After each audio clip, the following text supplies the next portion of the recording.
Hi, and welcome to the Book Refuge. This is Jen, and today I'm bringing you my first book chat for a book I just finished. So just about a half hour ago, I finished reading Caroline, Little House Revisited by Sarah Miller. This is a retelling of Little House on the Prairie from the point of view of Carolyn Ma Ingalls. I was so happy to find this book. Like I said in my book haul, I wasn't even looking for it. I hadn't heard about it. And in Barnes & Noble, I just walked by and I saw that it said Caroline and it looked kind of prairie-ish on it. And I picked it up and I was like, oh my word, this is coming home with me right now. I've read all the Little House novels. I love the TV show. I went to both Walnut Grove in Minnesota as well as De Smet, South Dakota. I just went there actually in August with my mom for the first time. And so I'm a bit of a Little House on the Prairie nerd. I love Laura Ingalls Wilder. I love so many incarnations of it. I first saw the movie when I was, I think maybe 10. I got the VHS of the pre-TV show movie, and I couldn't get enough of it, and quickly after read the entire kids series, and so that's a bit of like my history with Little House, and so this book was really an interesting take on that for me, and I was so excited to pick it up. That being said, this novel was such a breath of fresh air. I didn't even know that I wanted to know this from Ma's point of view, because for a long time to me in the book, she was a great mother, but she was that like strict but kind, but keeping on the straight and narrow mother figure that is what Laura Ingalls Wilder portrays her mother as in the books, as well as, I loved Karen Grassley on the TV show, but she was always a little bit of a different version of the Ma than what I saw in the books. Pa always seemed like the fun one who was playing games with the children no matter how hard he worked, or telling them stories, or playing the fiddle and while they danced. And so, if I would have picked that I wanted something from a different point of view, I might have picked Charles, because he was the one with big ideas who wanted to take his family places and do fun things with them and, go out on this adventure of a new life. And I never really thought of what that must have been like for Caroline. This account in this novel, which is still like it's a fictional take from Caroline's point of view, and yeah, it just made me rethink a lot of those events. And it was more than I expected to get out of it. I knew it was going to be a good read, but I didn't expect to get that out of it.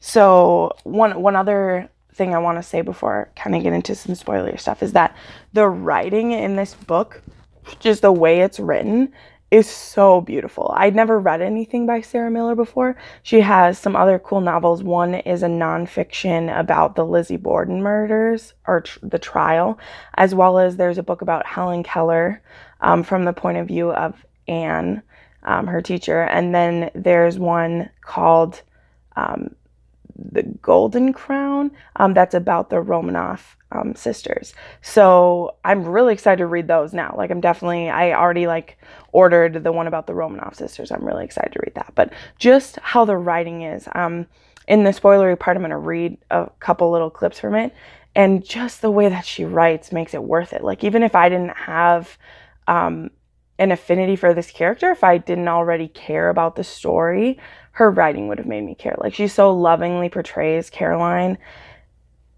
and yet in an honest way too. Like, it's not overly, the writing itself is flowery, but the portrayal isn't just about making her seem perfect. Like, you see some very real parts of Caroline that you don't see when you just think of her as Ma, because Laura was 3 to 4 years old when they moved to Kansas. Like, you don't think about that how could this child really have accurately remembered everything that was going on, especially with such loving and caring parents who tried to shield her from that. And this is a really good look into what was really happening, to the best of our knowledge, with Caroline and Charles and their trip.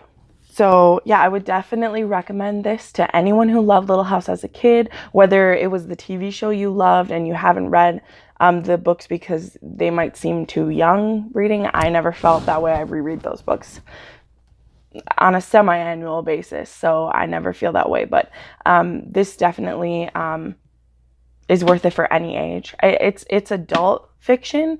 It definitely could be young adult. I mean, there was no content that is unacceptable for teenagers. But yeah, so that's my recommendation. It was 5 out of 5 stars, no question. I enjoyed it so much. Now I'm going to get into some spoilers, as much as you can give spoilers about a story that's so popular and that took place over 150 years ago. All right, so the first thing to know about this is this novel paints some of the events a little differently than Laura did herself. And I categorize those changes into 2 major categories. Number 1, Sarah Miller was more historically truthful to the timeline of what was happening in these people's lives. So it'll be, you'll have heard this said by some other people, possibly if you're someone who's into the books. Like, Laura wrote Little House on the Prairie to be a standalone novel, but there were a lot of things that either she didn't remember because she was young, or number 2, because she was still trying to make a story that people would want to read. So she moved a few events around and things were different. The most major of these being that Carrie Ingalls, their 3rd daughter, she was not born yet when they started out on their trip. And, that's not what they show in the movie or in the book. Carrie is already a part of their family, and she's included, like, she's like a year old or something in that original book in the movie. This is not historically accurate. Caroline was actually pregnant with Carrie when they were on that trip, and she had Carrie in Kansas. And another example of this, which I'll get into later as one of the things I liked, was that the reason that they actually have to leave Kansas is not the same as it's said in the book and the show, where they kind of say, oh, the government drew a line and we're on the wrong side of the line, so we have to leave. That's not what happened. I'll get into what really happened later. Number 2, the main category is it doesn't have the same excitement and rose-colored glasses to it that Laura's tale does. Because again, she was writing a children's story. She wanted it to be fun, and it probably was exciting to Laura. She was on this great adventure, and she trusted her mom and pa to get her there. And for the most part, there was nothing to be afraid of in the actual journey. There's plenty of dangers along the way, but as a child, like, Laura wasn't necessarily aware. Some of the things she was, like the wolves being there, or the Indians coming to the house, or the fire, like, those are all things that had happened and were scary to Laura, but it's very different when it's from the point of view of a parent who's trying to keep her children alive. Otherwise, this is still a work of fiction, but time-wise and history-wise, it was much more accurate. And then the main kind of theme of this novel, besides just retelling the story, has a lot to do with what's going on inside of Carolyn. How, she trusts her husband, and they're in this relationship together, and she says a lot like, whatever you think is best, Charles, whatever you want, that's what we'll do. But in this novel, you really get to see kind of the inner workings of her heart and mind, and how hard it is for her to leave one of the most comfortable places they could be living. They're living in Wisconsin, and his family and her family are all within an easy drive. Like, they can go to church together and have parties together and cook and bake and live together, and their children can grow together. And her husband is asking her to abandon all of that and move to the middle of nowhere with hardly anything with them, because he wants an adventure. And that may seem harsh, and I love Pa. I love Pa so much. That's also one of the things that was weird in here, is you really come to look at them as Charles and Caroline, and not just as Ma and Pa, because you're getting to spend a lot more like intimate heart-to-heart time with them, so you see them as people. And maybe it's just because I'm older now too, and I'm closer to their age than I am to what Laura's age was,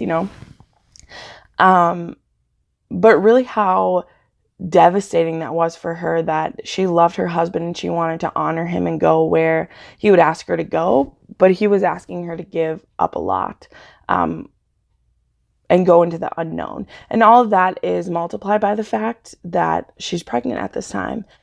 Okay, so now I'm just going to touch on kind of my favorite scenes and the things that I like. So the thing I liked the most about this story overall is that it was a real look into being a mother in this time. That is Carolyn's main worry. That's the main focus. That's where most of her energy goes, is to being a provider of a home for her children.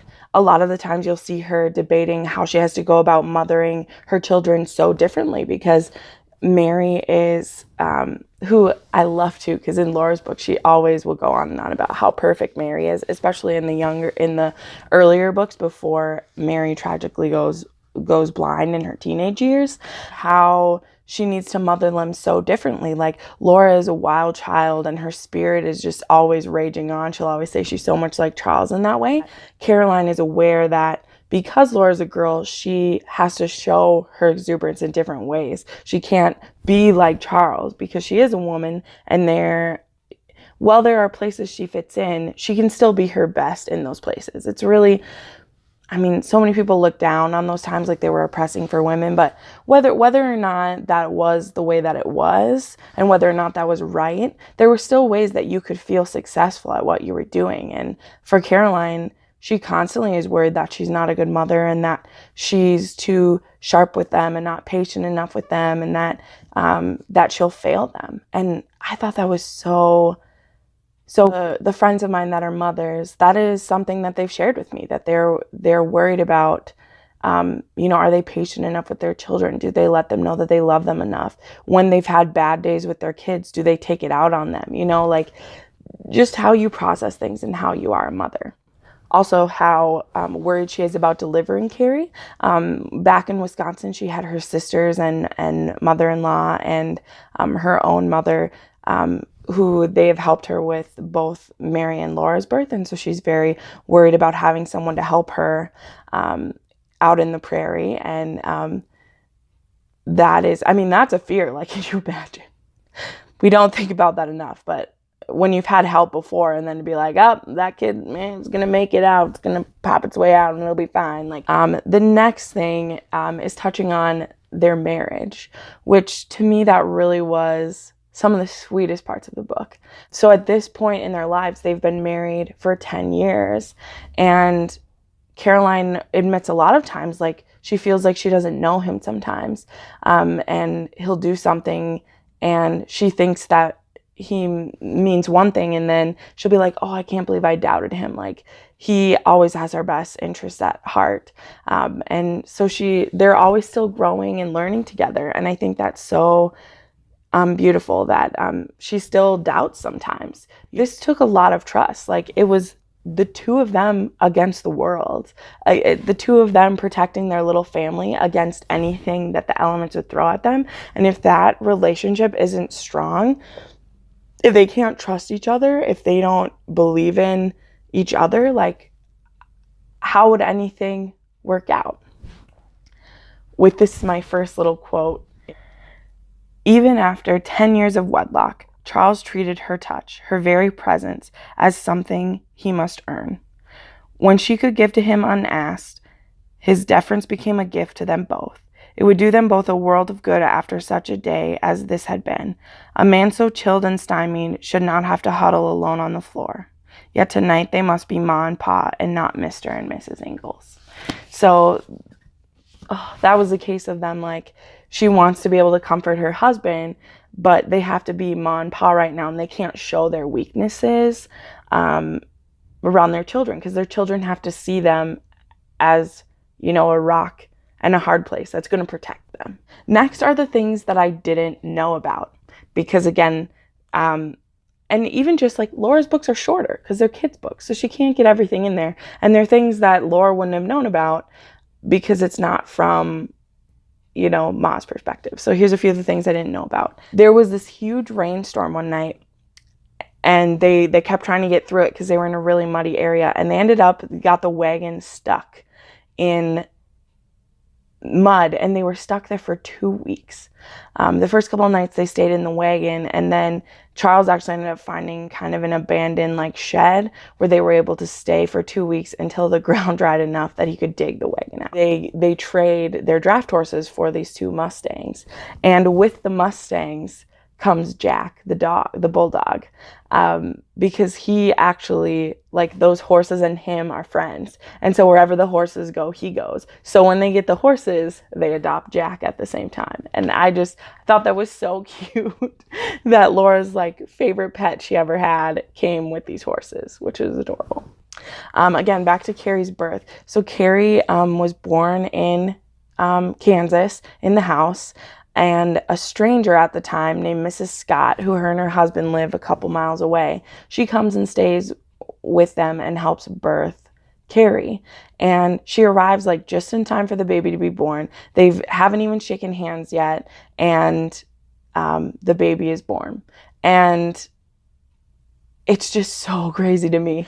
The next thing I didn't know, and this one's kind of heavy, and a little bit controversial because no one likes to say bad things about the Ingalls. But so the reason that Charles moved there is he heard that they were going to be opening up more territory. And by opening up, that meant the government declaring that this land belonged to them and pushing the Indians off of it, which was something that happened a lot and is awful. So we don't need to touch that again. We know that it's awful. But here's kind of the part that Charles has in it, which is kind of uncomfortable and we don't like to talk. This land hadn't been opened yet, so it still belonged to the Osage Indians who lived in the area. So when Caroline and Charles arrived there and picked where they wanted their claim to be, they were technically squatting on the Indian land.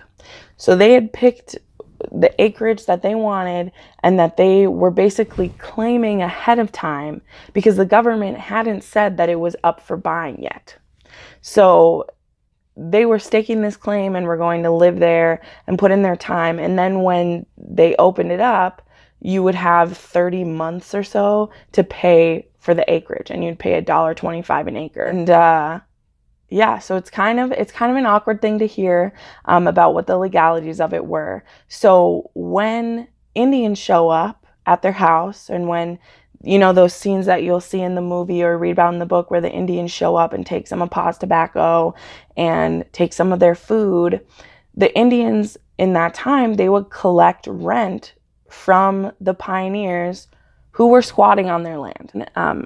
Sarah Miller is very kind of blunt about this in the book, in explaining it. Like, Caroline has her own feelings, which is in the book's from her point of view, so you realize how much she dislikes that, and she doesn't like being within walking distance of the Indians who can just show up in her house whenever they want with her children, and they have to tie up their dogs so the dog doesn't try to attack them and get them killed.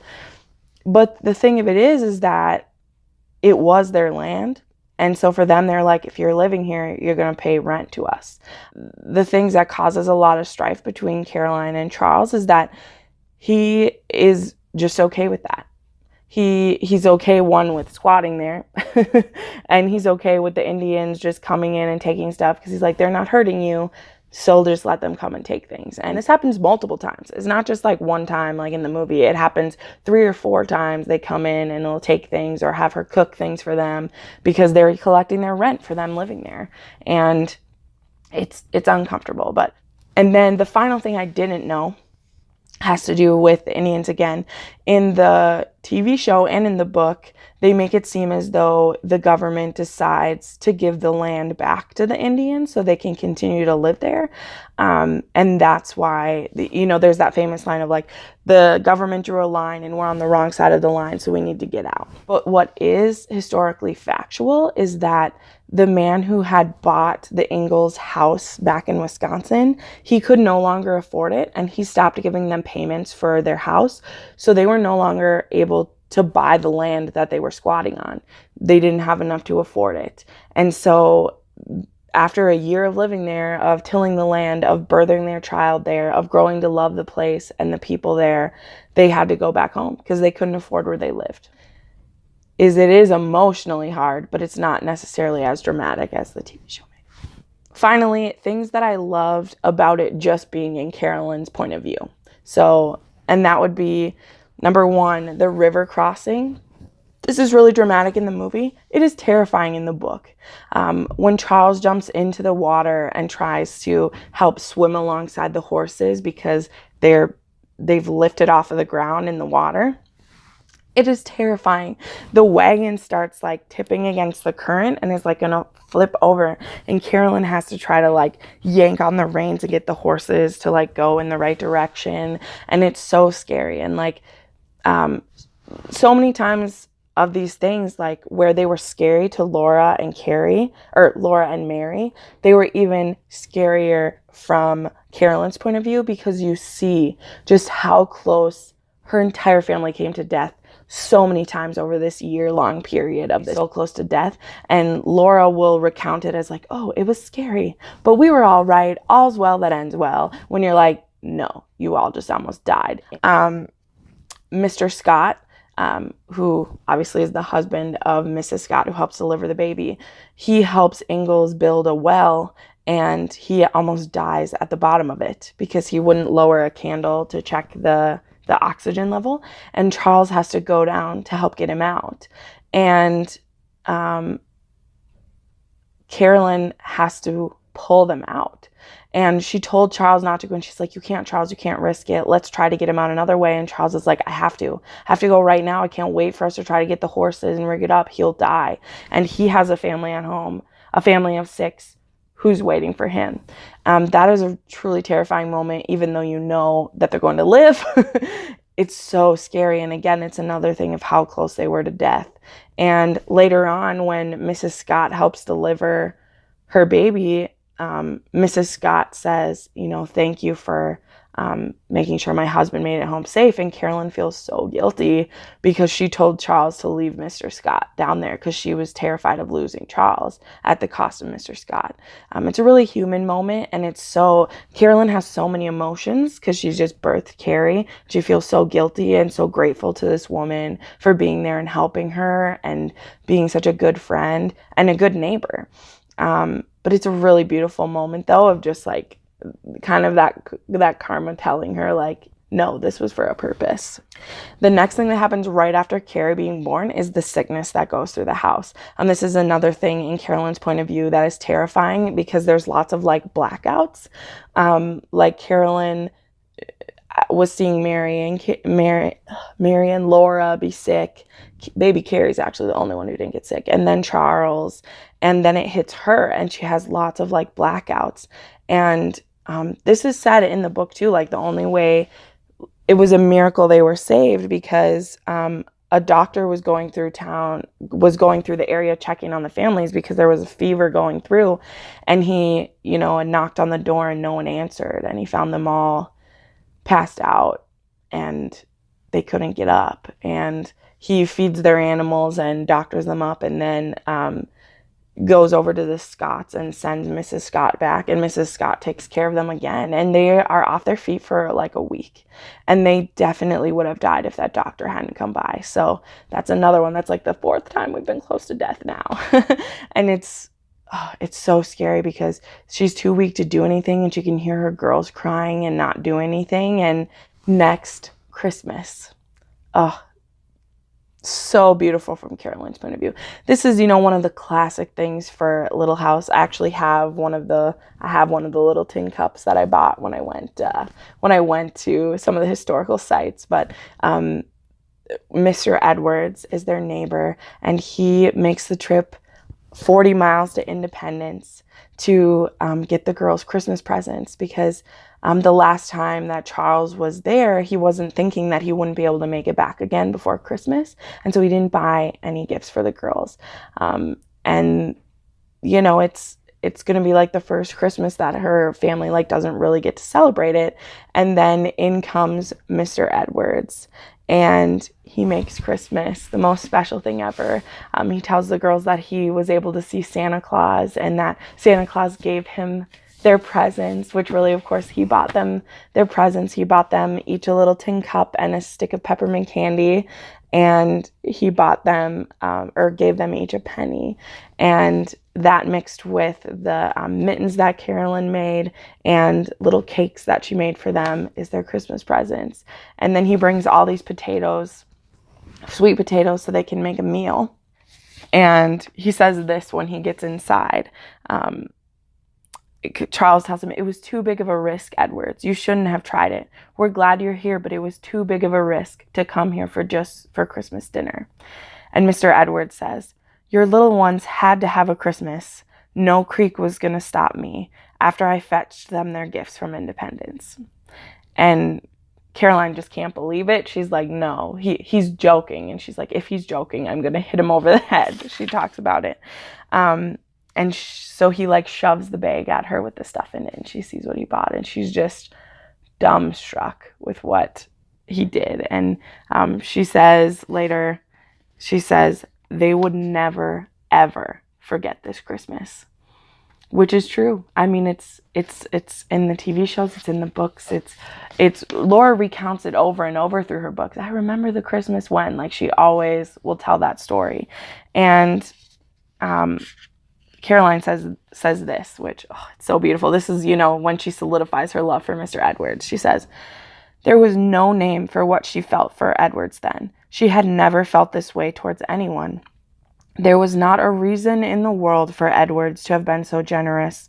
Never in all her life had there been a Christmas so rich." And it's so beautiful. It really is. It's so beautiful. Next thing from her point of view is the Prairie Fire. It's suspected that the Indians might have started, but there was no proof for that. But one day a prairie fire comes rolling through, and Charles has to try to save the barn, and Caroline is in charge of keeping the fire from the house. So Charles furrows a line around the house with the plow so that there's some like rough dirt, and then he gives her a bucket of water, and every time a spark lands inside of her circle, she has to hit at it with a wet towel. And Caroline saves their house with a bucket of water and a wet towel. And it's so heart-wrenching how close that fire gets. And when the fire has finally passed by the house, and she says there's a cool breeze that came behind it, she just can't believe that they lived. As after the fires went through, they can see all the burnt grass and just like 3 feet all around the cabin where there's green grass, and just how close they were to losing absolutely everything that was important to them. It's just really, it's stunning. And then finally, and this is finally, I mean it, when they're leaving. And it really strikes home in the book because so much of the beginning of the book is her struggling to be okay with the move, and her choking back her anger and frustration and her fear about it, and all the things she feels like she's failing as a mother and a wife throughout the move. And she finally feels at home there. Like, their child was born there. They made a home here. They made friends here. They've survived death over and over and over again here. And they're just supposed to leave and go back because this guy reneged on the loan and they don't have any money coming to help them get back. And it's so hard to leave, and she's so angry that they have to leave their home. And the worst part of that goodbye, the hardest part, is when they say goodbye to Mr. Edwards. He's losing his family too, just as much as they're losing a friend. And Caroline says to him, I don't even have to look at my book. I know what it says. She says, "Mr. Edwards, you're the best neighbor we ever could have had, or ever will have." And that just says it all. And he can't even look at her. He just has to leave, because they've been such family to each other, like protecting each other from Indians and wolves and sickness. And they just have to leave that old bachelor there and go back home. And it makes you long for the TV show where he shows up in Walnut Grove and they have Mr. Edwards back, which is so hard. When you think of Little House on the Prairie and the story, like, I think of Mr. Edwards as much as I think of any of the other parts of it, because he's such a vibrant part of that story. But then, they have to say goodbye, and it's so hard for Carolyn to leave. Like, they built a home here, and she never thought that they could. She always felt like she'd feel like an outsider, and she felt home there. And it isn't until they're leaving and heading back, and I mean, she's excited. She's going to go back to her family there, who she's been longing for and missing all this time, and thinking that they'd never see them again, because 700 miles might as well be the middle of the jungle far away for that time. And they're going to go back, and she's so excited to do that. But she was home on the prairie, and she realizes when they're heading back that it wasn't the home in Wisconsin that was home, and it wasn't the home on the prairie that was home. The home is her. She makes it a home for her kids and for Charles, and Charles says that. He says, wherever we are, you make it a little bit like home. And that really like echoed to me as Caroline was realizing that home is where her kids and her husband is. Home is where they make it a home. And so all this time that she was grieving for her home back in Wisconsin, and now grieving leaving Kansas, her home is with her family. And there's no sweeter theme or moral of a story than that.